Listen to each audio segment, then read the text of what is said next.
Merci. Lolenge bo yambi biso lisusu na banda konabino biskanyo sobozali. J'avais voulu aujourd'hui, parce que Naoki par-ci par-là balobi sur la fluctuation, il y a dollar nabiso, il y a taux d'échange, la perte, il y a dépréciation en monnaie nationale par rapport aux devises étrangères. J'avais voulu un peu d'une manière, pas en 1 minute, pas en 2 minutes, parce que ça c'est le point du jour, qu'on puisse réfléchir ensemble au regard de la loi qui régisse le secteur de l'économie, à quel niveau se situe le vrai problème. Parce que si nous avons travaillé pendant tout ce temps, on nous a attribué d'être rigoureux dans la critique. La critique doit porter sur les faits, pas sur les individus. Si elle porte sur les individus, c'est dans les relations avec les faits qu'on peut citer telle ou telle autre personne. Mais ce n'est pas la tête, par exemple, de Joseph Kabila, qui ne me plairait pas, qui me pousserait à dire que non, parce qu'il a une barbe blanche, qu'il ne peut pas faire telle ou telle autre chose. Ce n'est pas au nom parce que Tshisekedi a une tête rasée, ou parce que M. Laurent Désiré Kabila a une tête rasée, qu'il peut faire telle ou telle autre chose. Bon, ça, il appartient aux psychologues de déterminer le caractère de quelqu'un au regard de son profil ou de son look, comme l'avait fait le journal Étendard de Momat Moranson Popé à son âme, à l'époque lorsqu'il avait analysé le look du chef de l'État. Mais ici, je voudrais que l'on commence par la loi. J'ai dit bien sûr que les lois, nous allons nous étendre un peu pendant un petit moment pour voir qu'est-ce qui se passe dans un pays et tout ce que l'on dit sur la flambée de prix des produits de première nécessité, qui peut en être responsable? Premièrement, il y a les lois. Il y en a eu la loi sur l'économie en 1961, 1983, et cette loi a été révisée et promulguée par le chef de l'État Joseph Kabila le 9 juillet 2018 relative à la fixation de prix et de la concurrence en République démocratique du Congo.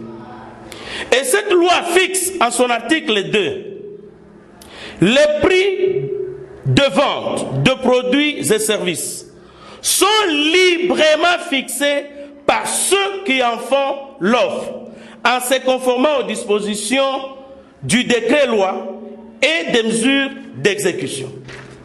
Le ministre ayant en charge l'économie nationale détermine les modalités de calcul et de fixation de prix ainsi que la marge bénéficiaire maximum autorisée aux commerçants outre que les producteurs de biens et services. Donc ici vous allez comprendre que le prix des services, le prix des biens sont librement fixés par ceux qui en offrent. Ce n'est pas par ceux qui en font la demande. C'est différent des produits miniers lorsque nous les vendons à l'étranger. Ce sont ceux qui en font la demande qui fixent le prix. Mais ici, le prix est fixé par celui qui offre. Donc il est libre de venir avec le téléphone et le fixer à 100 $. Mais maintenant, quel est le rôle du ministère de l'économie nationale? Le rôle du ministère de l'économie nationale, c'est un régulateur. Le régulateur, son travail, c'est en amont. Je viens maintenant vérifier. Ok, papa, bino bokote ka carton à Chenchard, il y a Thomson, na 500 francs. Bosomba kiango na combien? Oh, Bosomba kiango na 200 francs. Non, la marge bénéficiaire n'est pas respectée. Bah vérifier marge bénéficiaire. Est-ce que vous avez respecté cette marge bénéficiaire au regard du coût de transport, au regard du prix d'achat? Vous calculez tout ça. C'est ça le rôle du ministère de l'économie, qui n'est qu'un ministère structurel. Ce n'est pas un ministère de production de la croissance. Ce n'est pas un ministère qui contribue, n'est-ce pas, à la production. Non. Je peux vous donner les ministères qui contribuent à la production. Vous avez l'agriculture, vous avez les petites et moyennes entreprises, vous avez l'industrie, vous avez l'environnement, par exemple, lorsqu'on vend le bois et qu'on sort. Vous avez le ministère de mines. Vous avez le ministère du tourisme. Dans d'autres pays, comme le Kenya, la Tunisie, le Maroc et consorts, ils vivent du tourisme. Vous avez le pays comme la Grèce, qu'est-ce que je dis? Oui, la Grèce aussi, même la Rome, l'Italie, ils ont des recettes qui sont produites par le ministère du Tourisme. Le ministère de l'économie, c'est un ministère structurel qui n'intervient comme régulateur. Mais voilà là où il a un peu le pouvoir. C'est à l'article 3 de cette loi. Par dérogation à la disposition de l'article ci-dessus, le ministre ayant en charge ou ayant dans ses attributions l'économie est autorisé à fixer le prix de l'eau, de l'électricité, des hydrocarbures et des transports en commun. Il peut, pour les transports publics, déléguer ce pouvoir au gouverneur de province. C'est là, vous voyez, Kimbouta fixait le prix des transports. Enfin, Ngobila, il n'en a jamais fait. Donc, les gouverneurs de province sont autorisés à fixer le prix de transport en commun. Mais s'il faut évaluer un peu les 8 mois qui ont été faits par cette dame, Madame Akassia, elle a le mal ou la malchance d'être plus jeune, d'avoir accédé aux hautes charges, beaucoup jeune. On l'a attribué d'être femme à Boussa, qui est son cousin, d'être femme au chef de l'État. Bon, c'est normal. Lorsque nous avons été avec son mari, il verse des larmes. Mais dans les 8 mois qu'elle a fait les constats, c'est pour la première fois dans notre pays que le prix du carburant a connu une baisse. Moi, je ne peux pas l'acclamer, parce que c'est son travail. C'est une obligation. Je ne peux pas l'acclamer, je ne peux pas faire les dialélos pour elle.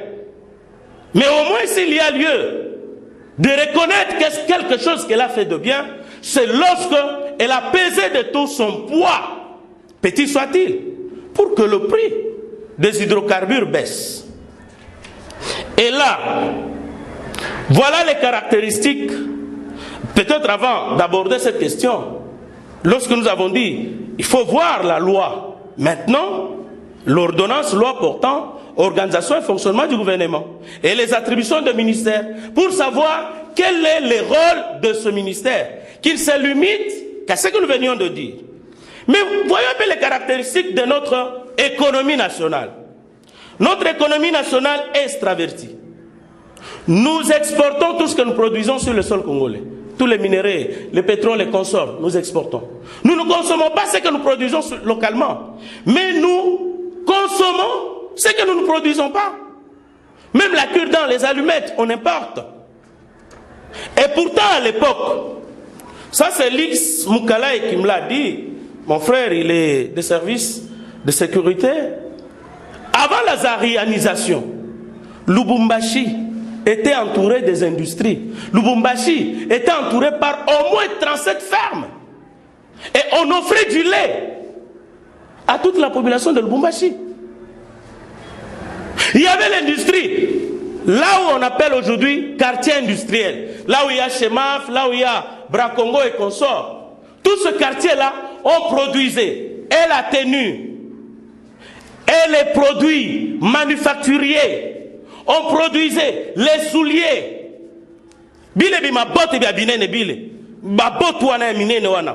On produisait ça là-bas. Mais aujourd'hui, on importe. C'est pourquoi nos tenues se retrouvent entre les mains des groupes rebelles. Pourquoi? Parce qu'on en produit où? En Chine. Et comme nous avons des dirigeants, des généraux, commerçants, commissionnaires, ils fixent le prix et quand ils vont prendre, ils font des rétrocommissions. COP, des ministres. Et pourtant, toutes ces histoires-là, on pouvait les produire ici.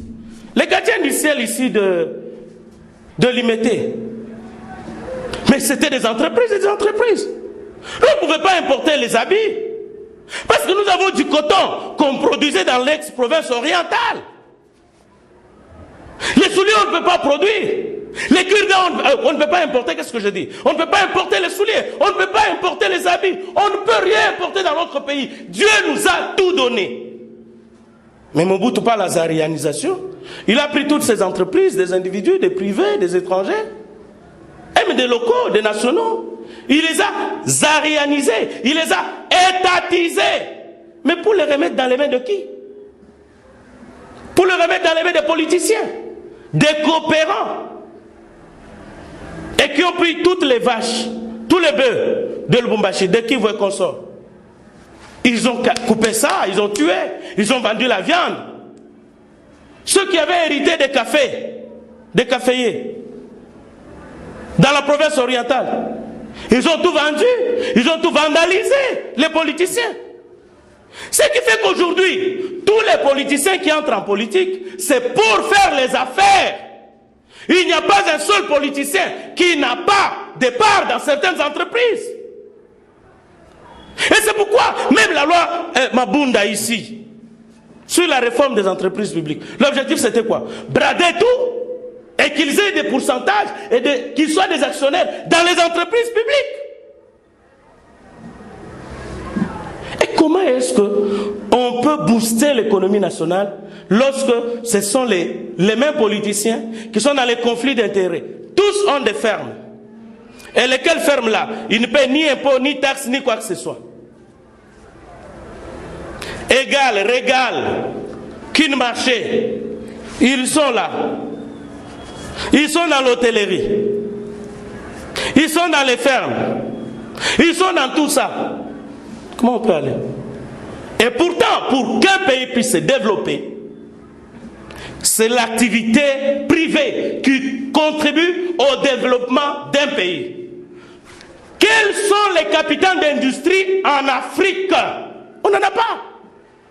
Ceux qui sont tali, ils sont co-émergés. On comprend les politiciens, ils pas tout le monde pas quoi. Naebi garçon moko azale ki nangai.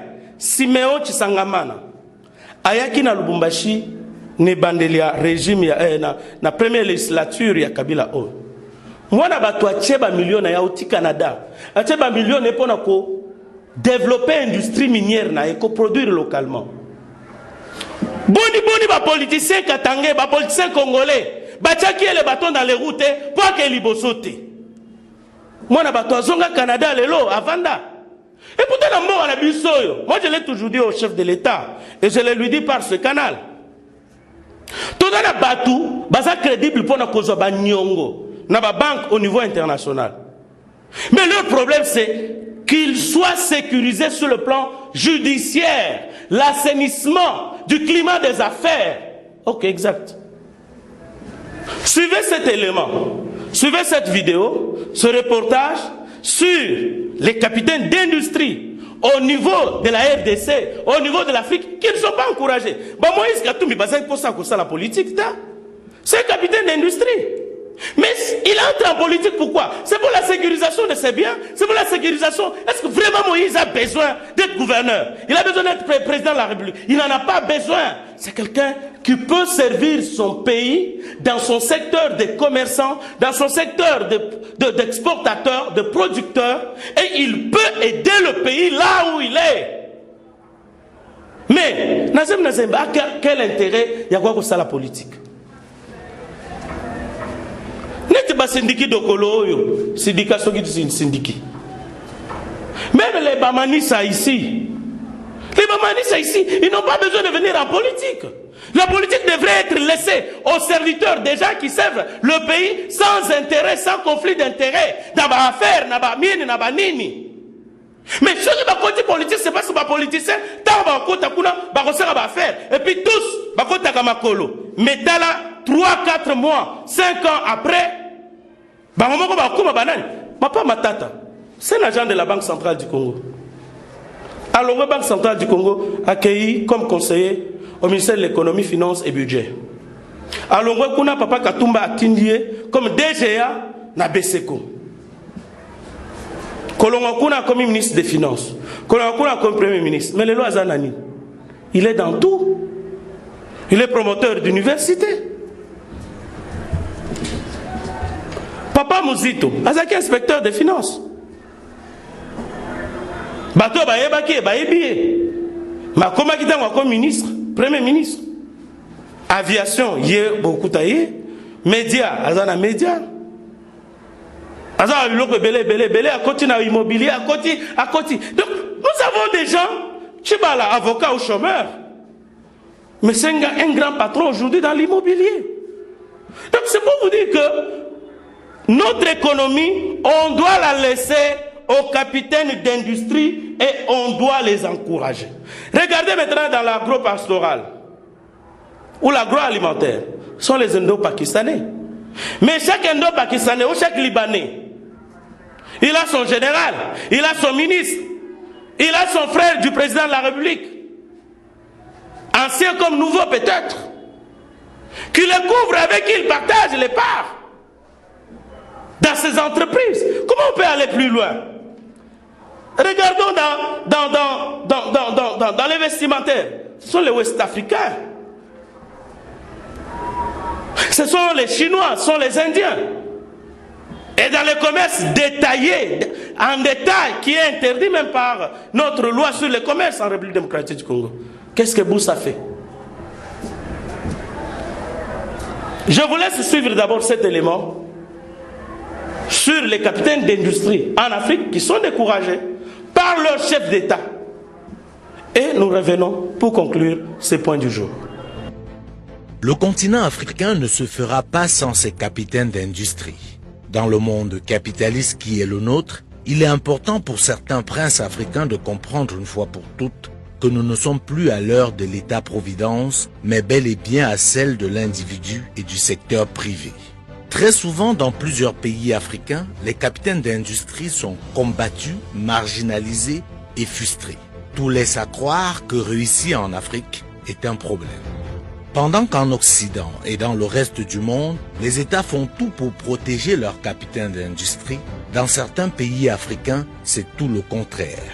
Ceux qui dirigent ces États font tout pour faire tomber leurs champions, ceci au profit des investisseurs étrangers, ce qui leur donne dès lors un double avantage, car ils sont protégés et soutenus par leurs États et sont traités royalement en Afrique. Il faut tout de suite noter que ce phénomène est plus l'apanage de l'Afrique dite francophone, car dans certains pays, notamment anglo-saxons, les choses se passent différemment. C'est le cas notamment au Nigeria. C'est donc pas un hasard si le plus grand capitaine d'industrie du continent africain vient de ce pays. Le Maroc fait également figure d'exemple dans cette démarche. Le roi du Maroc, Mohamed VI, a fait des capitaines d'industrie marocains sa priorité. Par exemple, entre 2001 et 2019, il a fait 21 visites officielles dans 13 pays, mais toujours accompagné des plus importants chefs d'entreprise de son pays. Ceci dit, comment comprendre qu'il soit si difficile pour un Africain d'investir en Afrique? Ce constat a d'ailleurs été fait par Aliko Dangote, qui a rencontré les plus grandes difficultés pour investir en Afrique francophone. On se rappelle de ses déboires au Sénégal et au Cameroun. Comment pensons-nous réussir à nous développer, à élever nos standards de vie quand l'essentiel de notre économie est contrôlé par d'autres? Le marché américain appartient en priorité aux Américains, le marché chinois aux Chinois, le marché européen aux Européens, etc.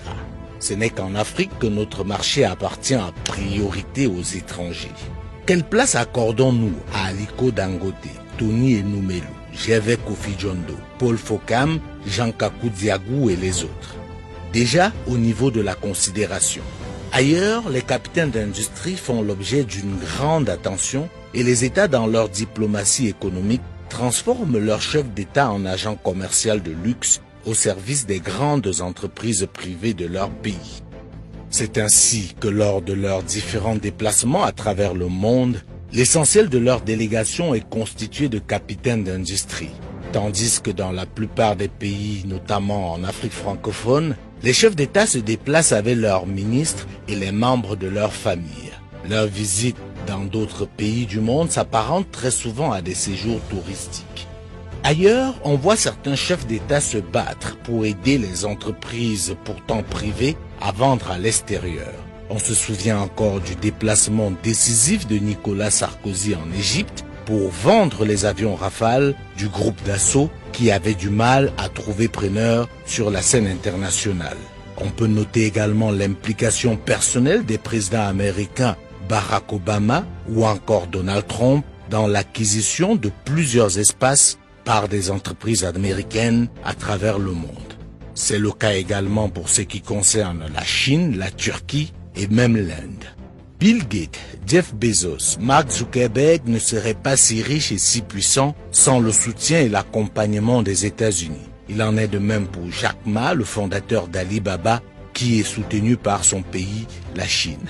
Le groupe français Bolloré ne dominerait pas autant l'Afrique francophone sans le soutien et l'accompagnement de son pays, la France. Et des exemples comme ceux-ci sont légion. Pour revenir en Afrique, combien de chefs d'État africains reçoivent leur capitaine d'industrie? Très peu, et quand certains sortent du lot pour le faire, très rapidement et comme par hasard, les médias occidentaux parlent de collision, de relations douteuses, etc. Si un capitaine d'industrie africain est reçu par un chef d'État africain, tout de suite on parle de connivence. Or, c'est bien la moindre des choses, et surtout que ce n'est pas assez. Les capitaines d'industrie africains devraient être reçus régulièrement par les chefs d'État africains, ce qui est très loin d'être le cas aujourd'hui. Alors, arrêtons de nous laisser manipuler. Trouvez-vous normal que Vincent Bolloré, dont la fortune n'est que le tiers de celle d'Aliko Dangote, soit reçu partout en Afrique francophone comme un chef d'État, tandis que Dangote subit toutes les frustrations du monde pour rencontrer certains chefs d'État africains? Il est temps que cela change. Ce sont les capitaines d'industrie africains qui peuvent aider l'Afrique. Ils doivent être prioritaires et les autres complémentaires, et non l'inverse. Qu'un capitaine d'industrie africain soit reçu ou soit réputé proche de certains chefs d'État africains n'a rien d'extraordinaire et d'anormal. C'est bien la moindre des choses, et c'est le cas partout dans le monde.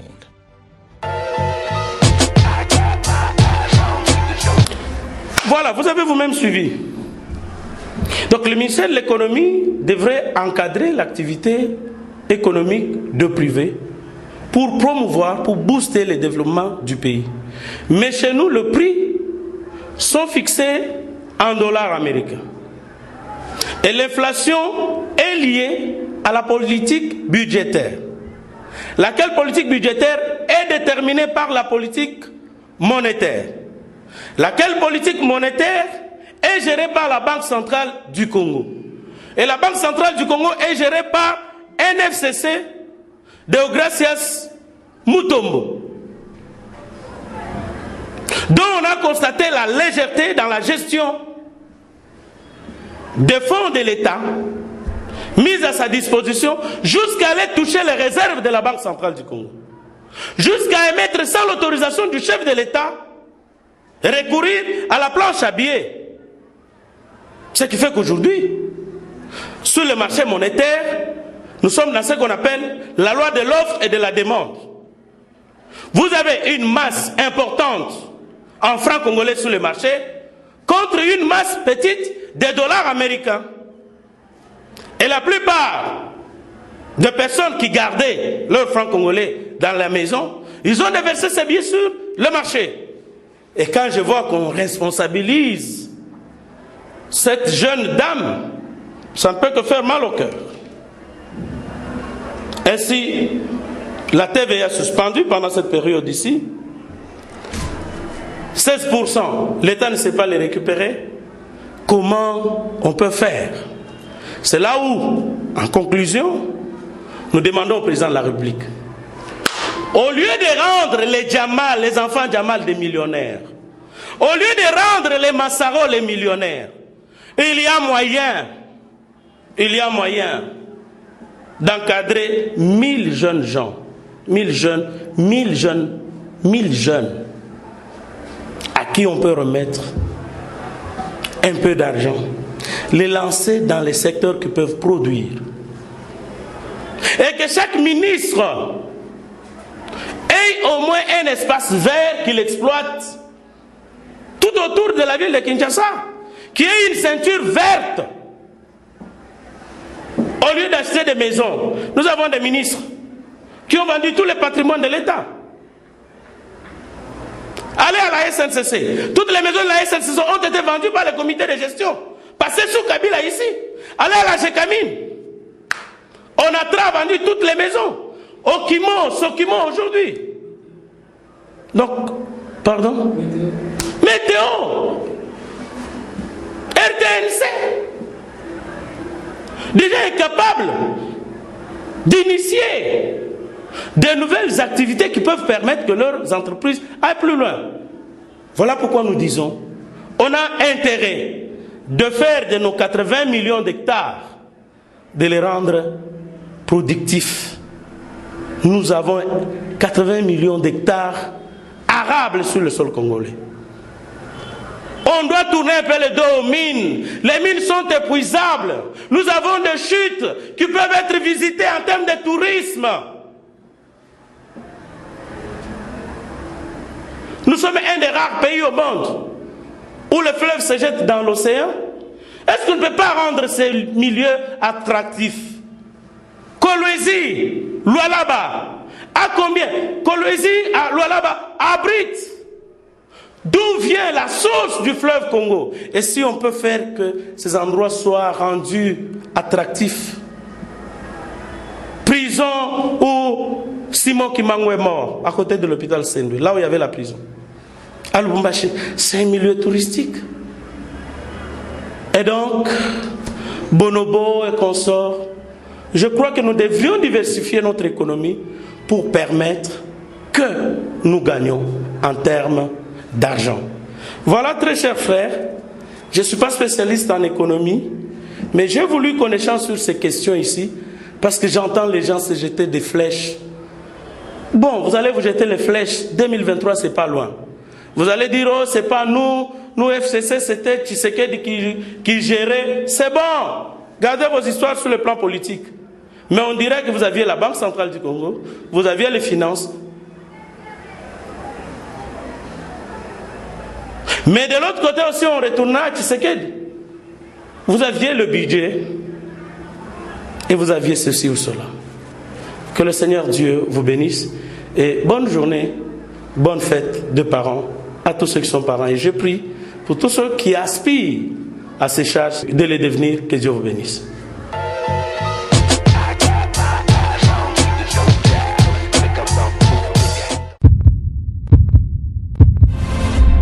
Eshima, votre magazine qui bat au rythme de l'actualité. Retrouvez la nouvelle édition. Exclusivité, l'an 1 des Basseyane Nanga. Métamorphose et décollage de la province du Haut-Ouélé. À la manœuvre, Christophe Nanga. Avec abnégation et patriotisme, les gouverneurs Basseyane est déterminé à lancer la province du Haut-Ouélé sur la voie du développement intégré. Interview, prise en charge des malades, la maîtrise de la propagation du coronavirus. Docteur Eteni répond à toutes les questions. Économie, la baisse des prix, les combats permanents d'Acacia, Bandou Bola. Dossier Eshima, mécanisme national des suivis historiques et réalisations. Focus, Sele Yalagouli propose des nouveaux paradigmes de développement indispensables à la relance de l'économie. Nation, championne du social, Agnès Mouad Nawej et la CNSS offrent $1 million dans la lutte contre la pandémie Covid-19. Moussa Mondo sensibilise et prend en charge des personnes vulnérables.